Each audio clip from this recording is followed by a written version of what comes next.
마이팀입니다. 안녕하세요. 그린대로 홈페이지에 빈집 운행이 열린 지도 벌써 일주일이 지나고 있습니다. 많은 분들이 접속을 하셔서 빈집의 현황을 보셨는데요.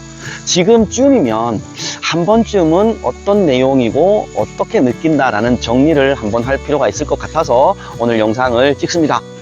그린대로 홈페이지에 있는 빈집 운행 운영 일주일 그동안에 본 반응이나 느낌에 대해서 말씀을 드리도록 하겠습니다. 오랜 시간 농촌의 빈집은 단순한 유휴 공간을 넘어 농촌 경관을 저해하고 안전 문제를 야기하며 나아가 지역 소멸을 가속화하는 주범으로 지목되어 왔습니다. 이러한 심각성을 인지하고 정부와 지자체는 농촌 빈집의 효율적 활용을 통해 인구 유입을 촉진하고 농촌에 새로운 활력을 불어넣고자 농촌 빈집은행 사업을 도입하게 되었습니다. 이는 농촌 지역에 새로운 활력을 불어넣고 귀촌을 희망하는 분들께 실질적인 주거 대안을 제공하려는 긍정적인 첫 시도라는 점에서 우리는 이 정책의 시작 자체를 진심으로 환영해야 할 것입니다. 빈집 문제 해결을 위한 국가 차원의 첫걸음을 내디뎠다는 데에 큰 의미가 있으며 많은 기대를 모았던 것 또한 사실입니다. 그러나 이 정책이 시작된 이후 현장에서는 처음의 기대와는 다른 여러 현실적인 문제점들이 드러나고 있습니다. 빈집을 찾던 많은 분들이 아쉬움과 함께 다음과 같은 문제점들을 지적하고 있습니다. 첫 번째, 현재 등록된 수가 초기 65개에서 지금 71개 정도 되는데요. 등록된 빈집의 수가 너무 적다는 점입니다. 현재 농촌 빈집은행에 등록되는 주택은 대부분 등기가 되어 있는 소유관계가 명확한 주택에 한정되어 있다 보니 거래의 투명성과 법적인 보호를 위한 필수적인 조치이면 분명하지만 현실적으로 농촌에는 등기가 복잡하거나 소유권 문제로 인해 공적으로 등록되기 어려운 빈집들이 상당수 존재합니다. 결국 실제 농촌에 방치된 빈집의 수에 비해 빈집은행을 통해 접할 수 있는 매물은 매우 제한적이어서 귀촌 희망자들의 선택의 폭을 크게 좁히고 있습니다. 둘째, 등록된 빈집들의 가격대가 예상보다 높다는 점입니다. 빈집이라는 단어에서 흔히 떠올리는 저렴한 주택의 이미지와는 달리 빈집은행에 올라오는 매물들 중 상당수는 1억 원, 2억 원, 심지어 3억 원이 넘어가는 고가의 주택도 있습니다. 이는 도시에서 비교적 저렴하게 시골 생활을 꿈꾸며 이주하려는 분들께는 큰 부담으로 작용하고 있습니다. 높은 가격대의 원인은 여러 가지가 있을 수 있겠습니다만 도심 근교나 접근성이 좋은 지역의 주택이거나 리모델링이 필요 없을 정도로 양호한 상태를 유지하는 집, 넓은 대지나 텃밭을 포함하고 있는 경우 등이 해당됩니다. 이로 인해 빈집은행이 마치 일반 부동산 매물 사이트와 크게 다르지 않다는 인상을 주며 초기 정책 목표였던 유휴 빈집의 저렴한 공급과는 다소 거리가 있다는 비판이 나오고 있습니다.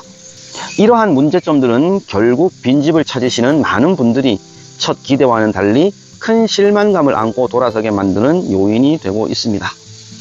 그렇다면 농촌 빈집은행이 현재의 한계를 극복하고 농촌 활성화에 실질적으로 기여하려면 어떻게 해야 할까요?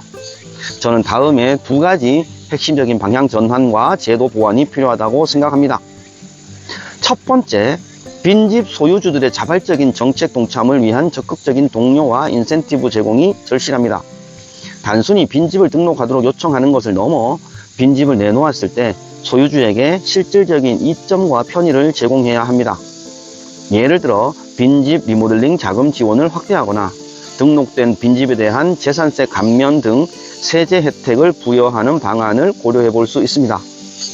또한 소유주가 빈집을 귀촌 희망자에게 임대하거나 매각하는 과정에서 발생하는 복잡한 행정 절차나 법률 자문을 적극적으로 지원함으로써 소유주가 빈집 활용에 대한 부담을 덜고 쉽게 참여할 수 있는 환경을 조성해야 합니다.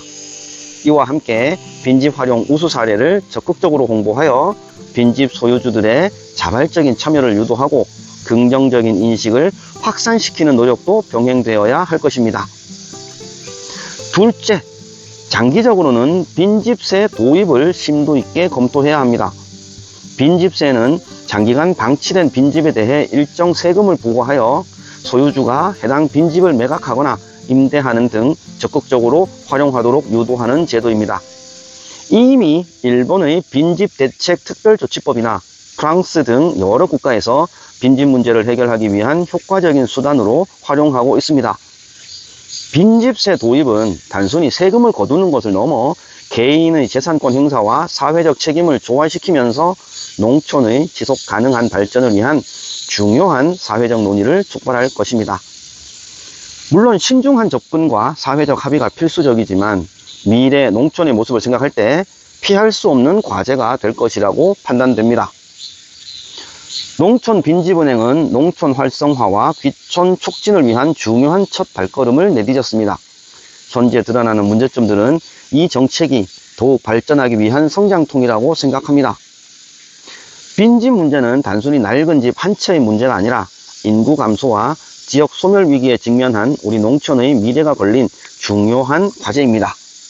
빈집이 방치되는 공간이 아니라 새로운 활력이 넘치고 귀촌인들이 정착하여 삶의 터전을 일구는 소중한 공간으로 재탄생될 수 있도록 우리 모두의 지속적인 관심과 노력이 필요하겠습니다. 농촌 빈집은행이 진정한 의미의 은행으로서 역할을 할 수 있도록 작은 계기가 되었으면 좋겠습니다. 네, 이렇게 제가 나름의 발표문을 정리해서 말씀을 드렸습니다.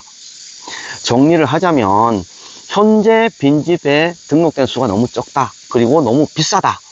사람들이 시골에 빈집은행 딱 했을 때 적어도 5천, 6천 선을 생각하지 않았을까요? 1억이 넘고 2억이 넘고 3억까지 넘고 이러면 그냥 부동산 매물 사이트랑 뭐가 다르겠습니까? 이거는 등록을 공인중개사를 통해서 하다 보니 기존의 공인중개사분들이 가지고 있던 매물들 위주로 올라온 게 아닌가 이런 생각도 하게 됩니다. 그럼에도 불구하고 빈집은행이 첫 발을 내디뎠다는 것은 상당히 환영할 만한 일이죠. 그래서 조금 현재의 상태가 만족스럽지 못하더라도 고생하는 우리 공무원분들 수고한다 수고한다 칭찬해주고 독려해줄 필요가 있습니다. 그리고 긍정적인 부분은 시간이 될수록 등록되는 집이 자꾸 늘어나고 있다는 점, 그리고 계약이 된 집도 발생을 하고 있다는 점은 상당히 환영할 일이라는 생각이 듭니다. 모쪼록 빈집은행이 정책이 잘 정착이 되어서 시골에 빈집을 찾는 분들이 내가 원하는 지역에 클릭 한 번으로 내가 원하는 집을 찾아서 계약을 할 수 있는 그런 시대가 빨리 왔으면 좋겠습니다. 시골에 빈집 비워두지 말고 사람이 살게 합시다. 지금까지 휘초만이었습니다.